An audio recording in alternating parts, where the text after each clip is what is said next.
Welcome to our channel. Today we how to set up SEO content workflow with Copy.ai, quick tutorial step by step clearly. To set up an SEO content workflow with Copy.ai, begin by creating an account on the Copy.ai website.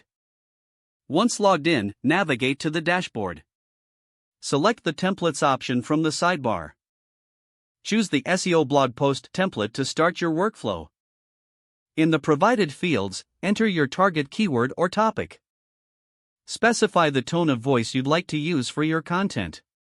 Click on the Create button to generate content ideas. Review the suggested outlines and choose the one that resonates best with your vision. After selecting an outline, click on it to expand and see the content generated based on your input. Edit or tweak the generated sections as needed to align with your messaging. Once satisfied with the content structure, scroll to the bottom of the page. Use the tool to generate full paragraphs for each section. Copy the generated content to your clipboard. Open your preferred editor or content management system. Paste the content into your article or blog post draft. Optimize the content further using relevant keywords and headings.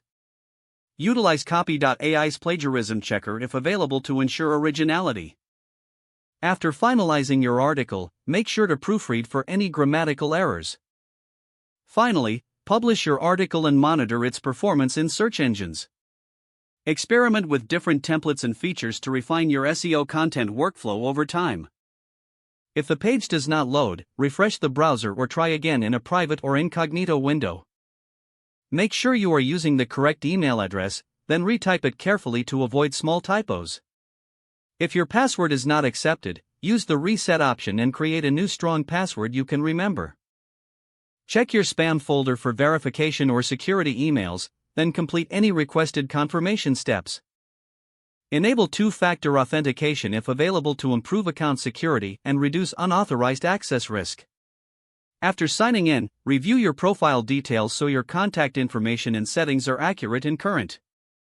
If you see an error message, note it down and try again after restarting your device and internet connection. Log out when you finish, especially on shared devices, to keep your account and payment information secure. Don't forget to like this video and subscribe to our channel for more step-by-step tech guides.